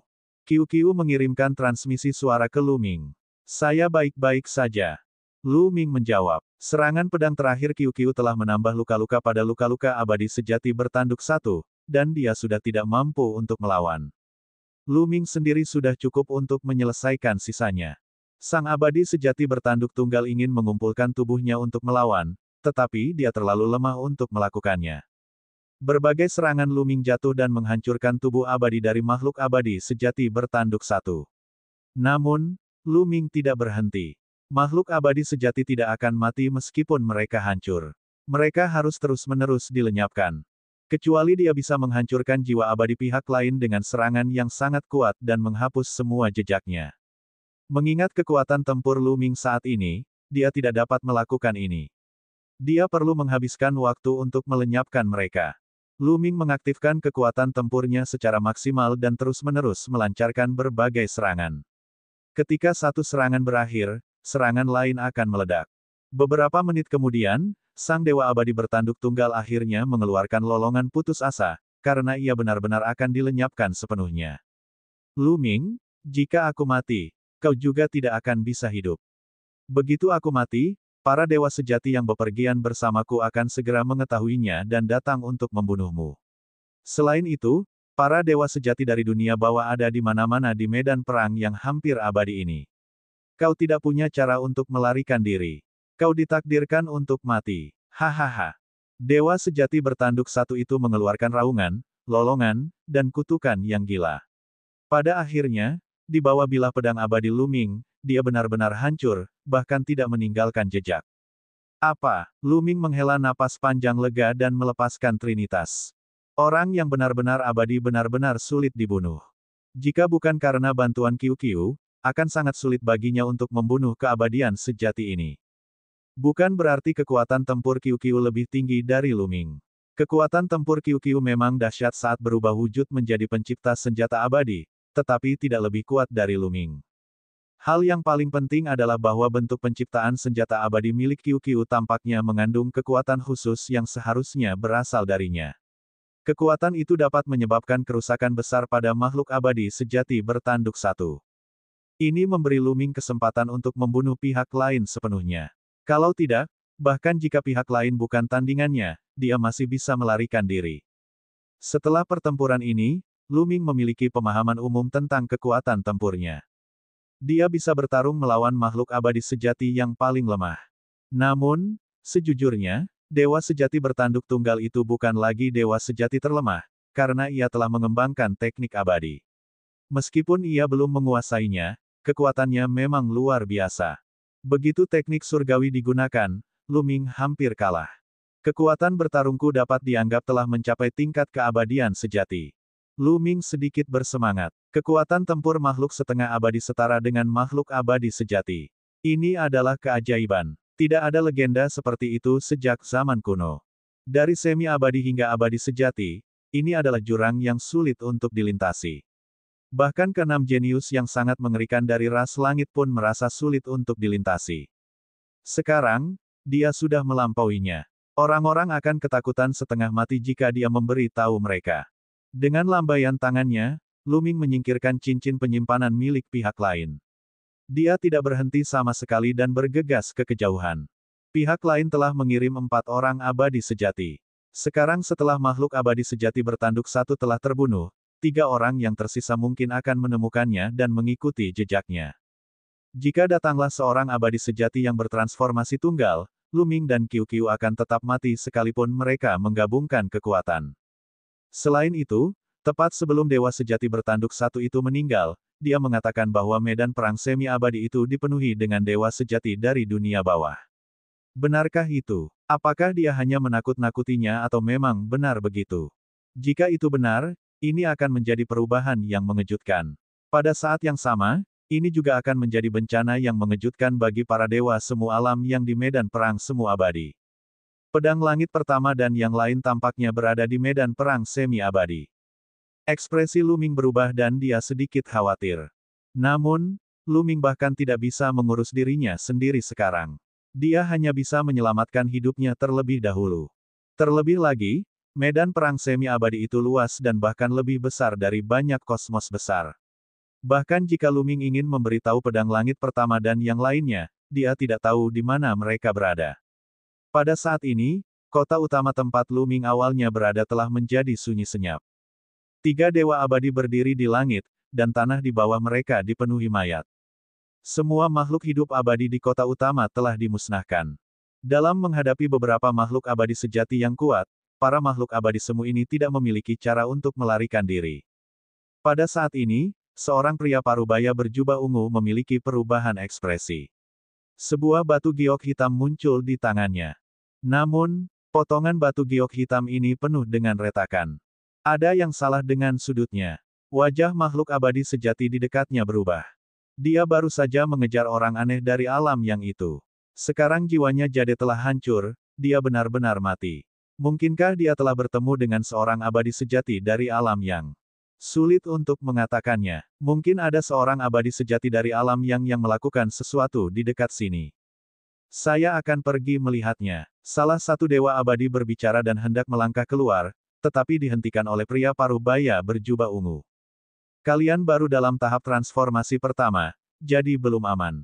Aku akan pergi. Kalian bersihkan medan perang dan bunuh makhluk abadi alam yang di kota-kota kecil di sekitarnya. Pada saat yang sama, pindahkan makhluk abadi alam Yin. Pria parubaya berjubah ungu itu memberi instruksi. Setelah itu, dia berubah menjadi seberkas cahaya ungu dan mengejar ke arah tempat Lu Ming melarikan diri.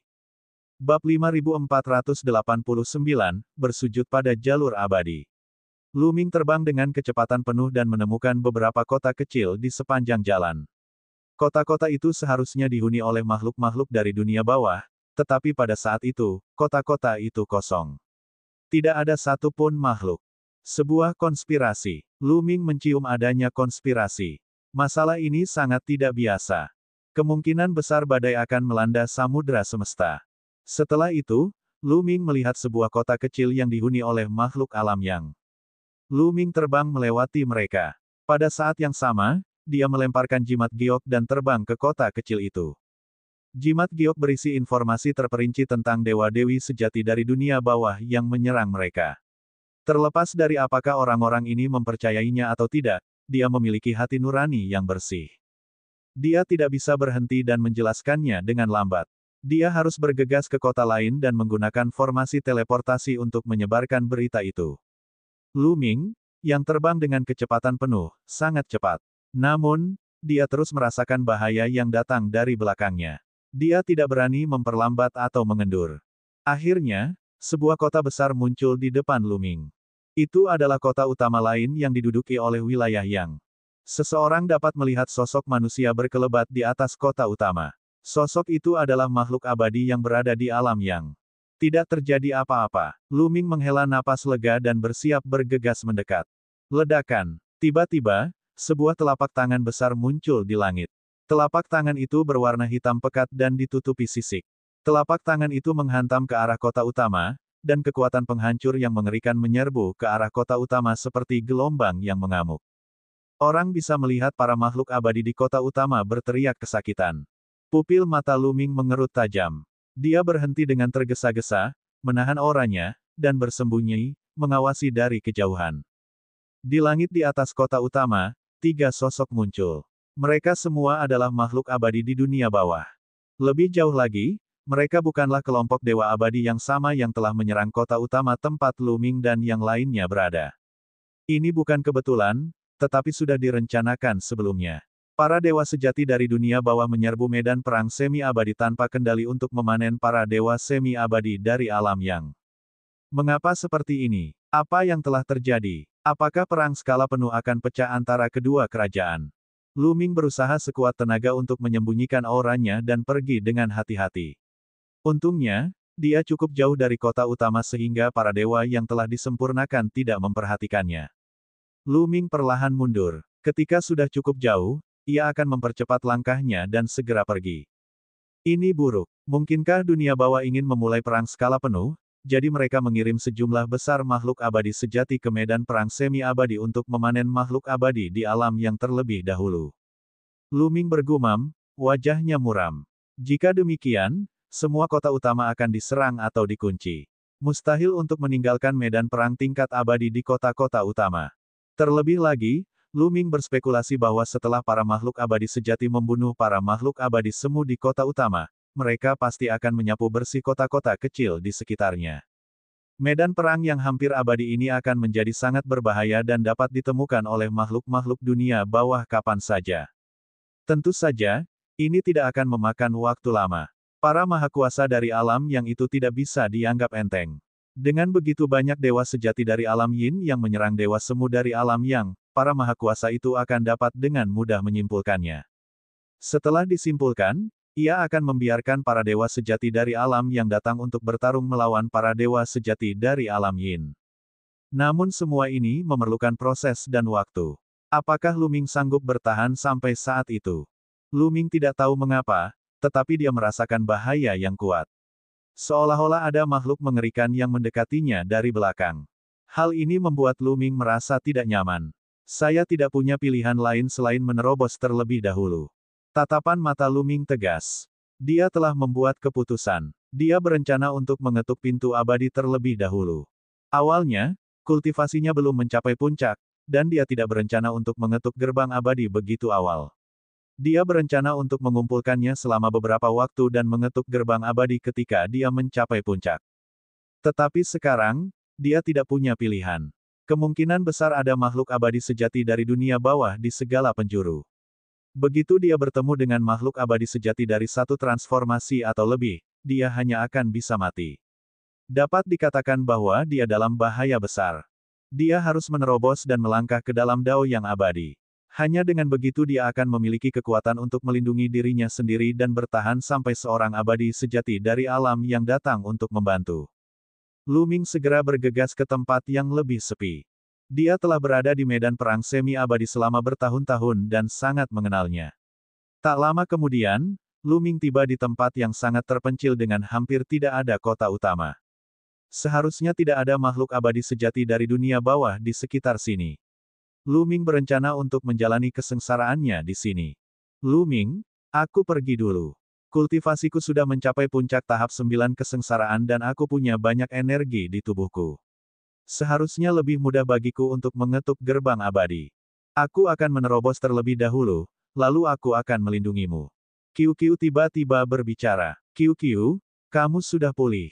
Lu Ming bertanya. Sebelumnya, Qiu Qiu telah menggunakan banyak energi untuk berubah ke bentuk senjata penciptaan abadi, dan terus pulih sepanjang jalan. Aku sudah pulih. Sekarang setelah aku menyempurnakan komponen pembuatan senjata abadi, ada pasokan energi yang tak terbatas di tubuhku. Aku akan segera pulih. Bola terus berlanjut. Baiklah, kau menerobos duluan. Aku akan melindungimu. Pada akhirnya, Lu Ming mengangguk. Qiu Qiu terbang keluar, dan tubuhnya dengan cepat membesar hingga seukuran gunung kecil. Auranya tiba-tiba meningkat dan menjadi semakin kuat. Setelah diseduh beberapa saat, aura Qiu Qiu mencapai puncaknya. Kemudian, sebuah pintu batu muncul di atas kepala Qiu Qiu. Buka itu. Qiu Qiu melolong panjang dan berubah menjadi pedang tempur Raja Manusia. Pedang itu melesat ke langit dan menebas pintu batu itu. Ledakan, ledakan, ledakan. Pintu batu itu bergetar hebat dan sebuah retakan muncul di sana. Kekuatan Qiu Qiu memang dahsyat. Hanya butuh satu serangan untuk membuat retakan di celah abadi. Asyik, teriakan pedang bergema di 9 langit. Pedang pertempuran Raja Manusia yang telah diubah Qiu Qiu menebas sekali lagi, menghantam pintu batu. Kali ini, ada lebih banyak retakan di pintu batu. Jalan abadi, yang tidak bisa dihancurkan oleh makhluk abadi 9 kesusahan biasa, tampaknya tidak berarti apa-apa bagi Qiu Qiu. Terlebih lagi, jurus abadi Qiu Qiu jauh lebih kuat dari makhluk hidup biasa. Secara umum, makin berbakat dan kuat makhluk hidup, makin kuat pula tiket keabadiannya. Namun, jelas bahwa kekuatan Qiu Qiu bahkan lebih dilebih-lebihkan. Jalan abadi yang kokoh sama sekali bukan masalah baginya. Dia percaya bahwa QQ akan mampu menembusnya sepenuhnya dalam beberapa gerakan. Hehehe, aku tidak menyangka akan bertemu seseorang di sini saat mengejar iblis Six Break. Itu bagus, aku akan membunuh mereka semua. Pada saat ini, terdengar cibiran. Seorang pemuda berwajah menyeramkan melangkah di udara dan tiba. Yin Qi-nya yang mengerikan sangat pekat. Pupil mata Luming mengecil. Itu adalah sosok abadi sejati dari dunia bawah, seseorang yang belum pernah dilihat Luming sebelumnya. Orang ini mengenakan jubah hitam dengan ukiran pola aneh di atasnya. Wajahnya memancarkan aura jahat dan dia menggendong seseorang di tangannya. Itu dia, Heaven's End. Luming sekilas mengenali sosok di tangan pemuda berwajah jahat itu. Sosok itu adalah Chang Tianjue, seorang jenius tingkat 6 dari ras yang menjulang tinggi. Namun, Chang Tianjue dalam kondisi yang mengerikan. Dia berlumuran darah dan napasnya sangat lemah. Luming dapat merasakan bahwa akar asal Chang Tianjue telah hancur dan jiwanya dipenuhi retakan. Saat Chang Tianjue melihat Luming, secercah harapan muncul di matanya. Luming, selamatkan aku. Luming. Pemuda berwajah jahat itu menatap Luming dan tertawa terbahak-bahak. Kau Luming. Hahaha, aku sangat beruntung hari ini. Aku tidak hanya bisa membunuh orang aneh dengan 6 break, tetapi aku juga bisa membunuh orang aneh yang setara dengan 6 break. Aku benar-benar kaya. Bab 5490, melawan makhluk abadi sejati lagi. Sementara pemuda berwajah jahat itu berbicara, QQ telah menyerang untuk ketiga kalinya, menyebabkan lebih banyak retakan muncul di jalur abadi. Jika kau ingin mengetuk pintu surga, di kehidupan selanjutnya, bunuhlah. Pemuda berwajah jahat itu mendengus dingin. Dia mengulurkan tangan kirinya, dan sebuah cakar besar mencengkeram QQ. Sungguh sial, Luming agak terdiam. Tempat ini sudah sangat terpencil. Secara umum, hanya sedikit orang yang akan datang ke sini.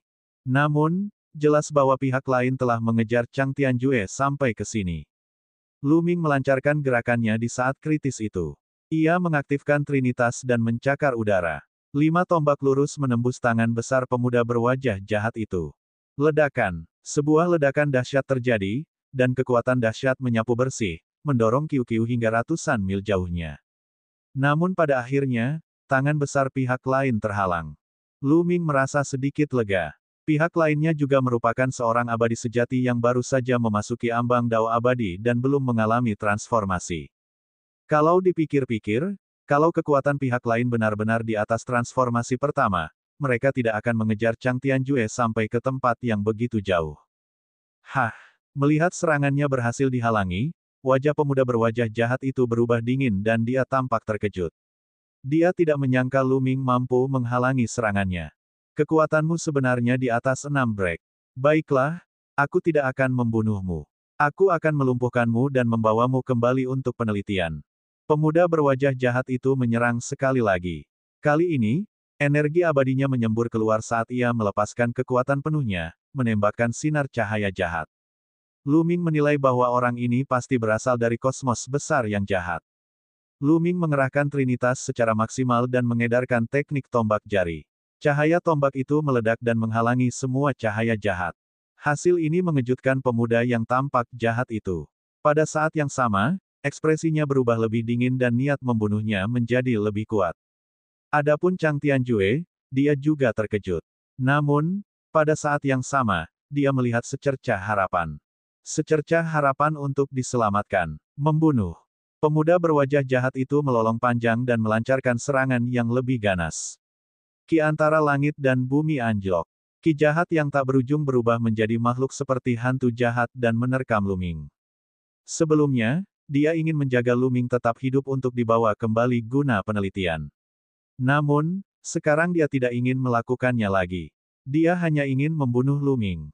Terlebih lagi, saat dia menyerang Luming, dia juga menyerang QQ untuk menghentikan QQ mengetuk jalur abadi. QQ tidak bisa mengabaikan serangan makhluk abadi sejati. Ia hanya bisa mengalihkan perhatiannya untuk menghalanginya. Alhasil, retakan pada pintu batu di atas kepalanya benar-benar sembuh. Diagram Dao yang tak terhitung banyaknya. Luming menyerang dengan sekuat tenaga. Ia mengedarkan daunnya yang tak terhitung jumlahnya, dan berbagai macam serangan meledak, menyerbu ke arah pemuda yang tampak jahat itu untuk mencegahnya menyerang QQ. Anak ini, Pemuda berwajah jahat itu bahkan lebih terkejut. Kekuatan tempur Lu Ming sungguh tidak dapat dipercaya. Pada saat berikutnya, dia melambaikan tangannya, dan sebuah manik hitam muncul. Ledakan. Aura yang amat mengerikan terpancar dari manik itu. Tidak bagus, itu senjata abadi. Lu Ming terkejut. Pemuda berwajah jahat ini jelas memiliki status luar biasa di kosmos Yin yang jahat. Dia mungkin seorang jenius karena mampu melangkah ke dao abadi di usia yang begitu muda. Itulah sebabnya orang ini memiliki senjata abadi. Manik hitam itu mengembang dengan cepat, seperti sebuah planet, dan menyelimuti Qiu dan Lu Ming. Blokir itu. Lu Ming meraung dan mengerahkan seluruh kekuatannya hingga batas maksimal. Segala macam serangan dilancarkan ke arah manik bundar itu. Pada saat yang sama, Lu Ming mengeluarkan pedang patah Raja Manusia. Benar saja, saat merasakan aura keabadian sejati, pedang patah Raja Manusia pulih dengan sendirinya.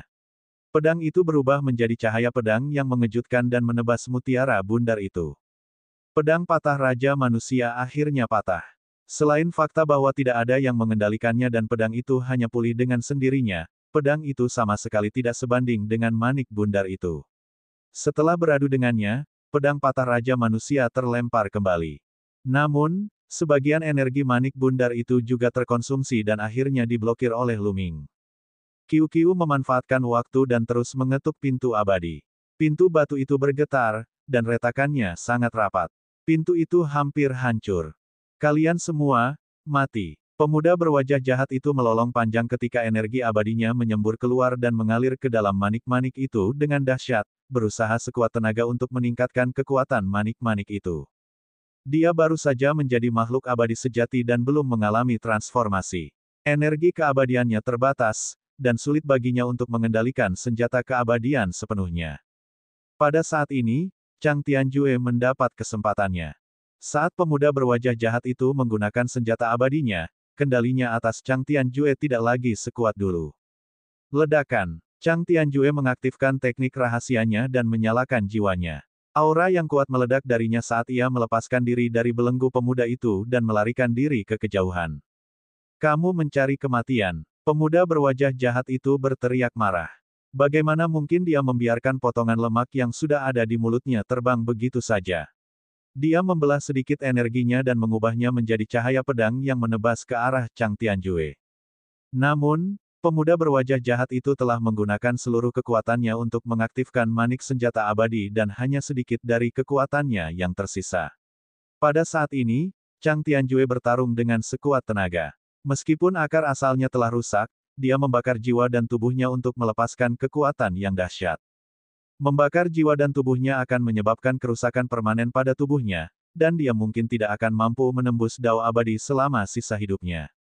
Tetapi itu lebih baik daripada terbunuh. Chang Tianjue mempertaruhkan nyawanya untuk menghalangi cahaya pedang itu.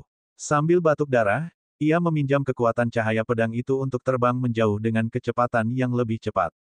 Ekspresi pemuda yang tampak jahat itu sangat tidak sedap dipandang.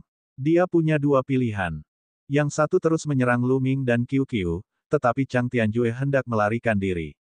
Yang kedua adalah mengejar Chang Tianjue, namun Lu Ming dan Qiu hendak melarikan diri. Dia sangat menyesal. Jika dia tahu ini akan terjadi, dia akan membunuh Chang Tianjue dengan satu tamparan. Pada akhirnya, dia membuat keputusan untuk terus menyerang Lu Ming dan Qiu. Ini karena Qiu akan melangkah ke alam abadi sejati. Begitu berhasil menembusnya, akan sangat merepotkan. Dia harus menghentikannya. Manik hitam itu memancarkan fluktuasi yang mengerikan dan terus menekan Lu Ming. Qiu, berusahalah sekuat tenaga dan raih prestasi. Jangan khawatirkan aku. Lu Ming melolong panjang dan segala macam serangan meledak secara terus-menerus, membombardir manik bundar itu. Pada saat yang sama, pedang patah milik Raja Manusia bangkit kembali dan menebarkan cahaya pedang yang menggemparkan. Qiu menggertakkan giginya dan hanya bisa fokus pada umpan ketukan abadi. Hanya ketika dia mengetuk pintu surga, barulah ada kesempatan untuk membalikkan keadaan. Kalau tidak, mereka semua akan berada dalam bahaya. Ledakan. Dua ledakan memekakkan telinga meletus. Salah satunya berasal dari tabrakan antara Lu Ming dan pemuda berwajah jahat itu. Sosok Lu Ming terlempar ke belakang dan dia memuntahkan seteguk besar darah. Sosok lainnya adalah Qiu Qiu, yang menebas pintu batu itu. Sebuah lubang besar akhirnya muncul di pintu batu itu, dan aura yang sangat misterius menyebar dan menyelimuti tubuh Qiu Qiu. Wajah pemuda yang tampak jahat itu menjadi gelap. Di sisi lain, Lu Ming sangat gembira. Qiu Qiu akan segera berhasil. Mungkin tinggal selangkah lagi. Pada saat ini, Chang Tianjue juga hampir tak terlihat. Namun, pada saat ini, sebuah tangan besar muncul dari cakrawala dan meraih ke arah Chang Tianjue. Chang Tianjue meraung putus asa. Tidak dapat melawan, dia dicengkeram oleh tangan besar itu dan tubuhnya meledak menjadi debu. Lalu, muncullah sesosok di ujung dunia. Itu dia. Hati Lu Ming hancur. Sosok itu adalah seorang pria paruh baya berjubah ungu. Lu Ming pernah melihatnya sebelumnya. Dia adalah salah satu dari 4 dewa sempurna yang telah menyerang kota utama tempat Lu Ming berada di awal. Selain itu, kecakapan bertarung orang ini sangat kuat. Baik dewa sejati bertanduk satu maupun pemuda berwajah jahat tidak dapat menandinginya. Dia tidak menyangka orang ini benar-benar akan mengejarnya sampai ke sini. Kemungkinan besar itu terkait dengan kematian dewa sejati bertanduk satu. Novel ringan. Baca light novel bahasa Indonesia. Kaisar Naga Abadi Chapter 5491 Bahasa Indonesia. By Nita tanggal 25 Mei tahun 2025 Lea VA Komen. Previous. Semua chapter. Next. A plus Allied Mode, of perbaikan kata. Bab 5491, melawan makhluk abadi sejati dalam 2 bentuk. Kalau saja mereka tak sanggup menghadapi pemuda bertampang jahat itu, keadaan akan lebih buruk lagi kalau mereka harus menghadapi lelaki setengah baya berjubah ungu. Baiklah, pemuda berwajah jahat itu sangat gembira. Dia tidak menghentikan gerakannya dan terus mengendalikan manik-manik untuk menyerang. Sedangkan pria setengah baya berjubah ungu itu tiba-tiba menyerang dengan telapak tangannya. Sebuah telapak tangan ungu muncul di atas kepala Qiu Qiu. Telapak tangan itu dipenuhi dengan api ungu dan memancarkan kekuatan yang mengerikan saat menghantam ke arah Qiu Qiu. Ini dimaksudkan untuk memotong jalur terobosan Qiu Qiu. Qiu Qiu, Lu Ming meraung dan menyerang dengan sekuat tenaga. Namun, dia hanya bisa menangkis serangan pemuda berwajah jahat itu. Dia tidak berdaya melawan serangan pria paruh baya berjubah ungu itu. Merusak. Qiu Qiu meraung keras. Ia tidak peduli dengan telapak tangan di atas kepalanya. Ia berubah menjadi pedang tempur dan menebas pintu batu itu dengan sekuat tenaga.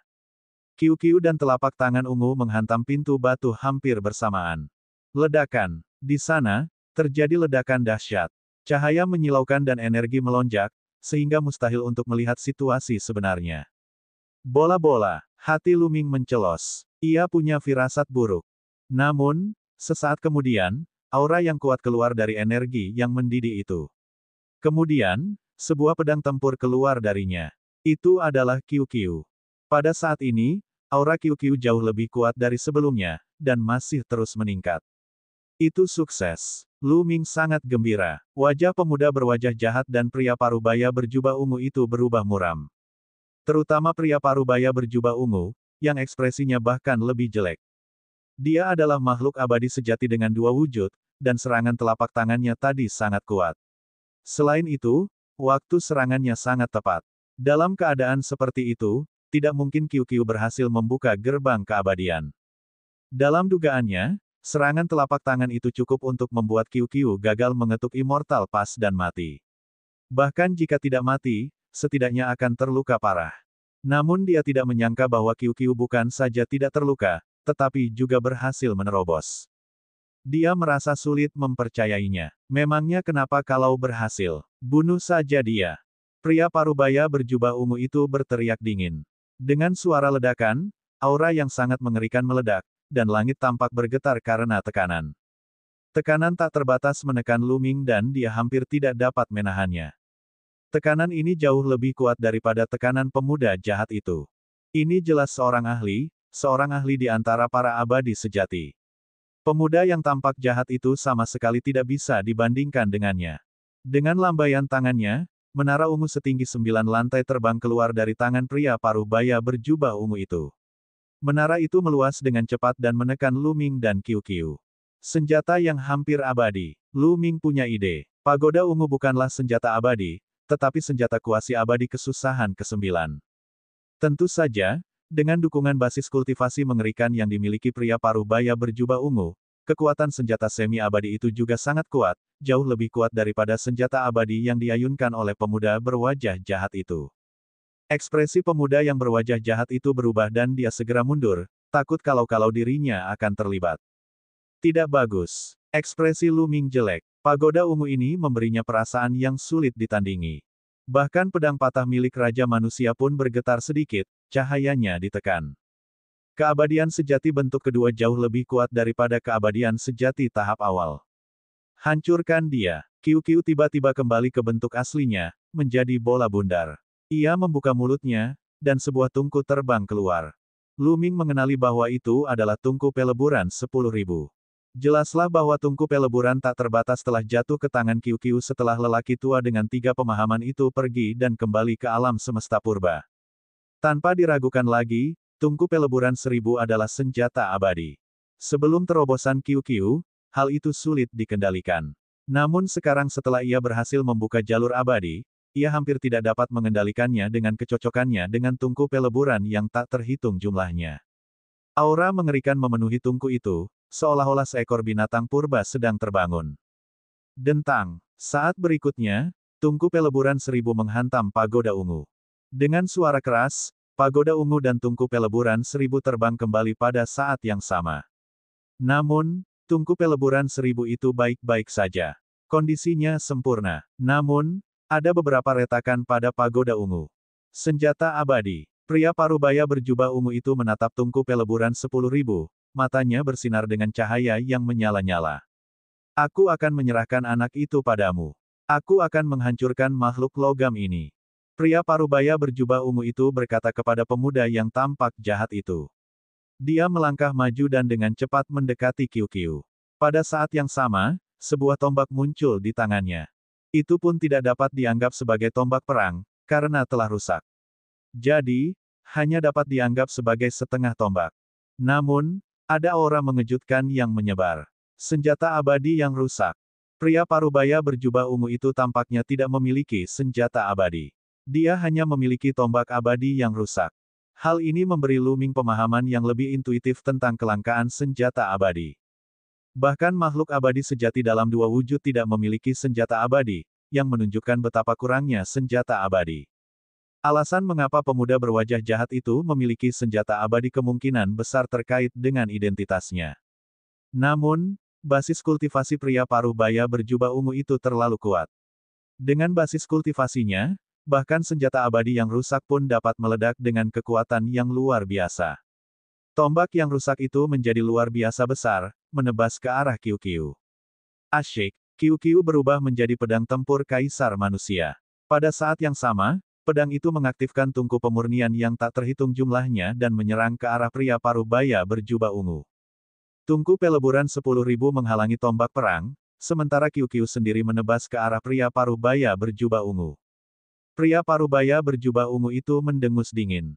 Telapak tangannya berwarna ungu dan seperti kristal, dan dia menyerang terus-menerus, mengenai pedang tempur Renwang yang telah diubah Qiu. Klang. Suara logam beradu terdengar. Qiu dan pria parubaya berjubah ungu saling bertukar lebih dari selusin jurus, tetapi tidak ada pemenang yang jelas. Hal itu membuat wajah lelaki setengah baya berjubah ungu itu menjadi jelek dan dia sangat terkejut. Qiu baru saja membuka gerbang keabadian dan memasuki jajaran keabadian sejati. Tetapi kekuatan tempurnya begitu kuat sehingga dapat bertarung dengannya, seorang keabadian sejati dengan dua bentuk.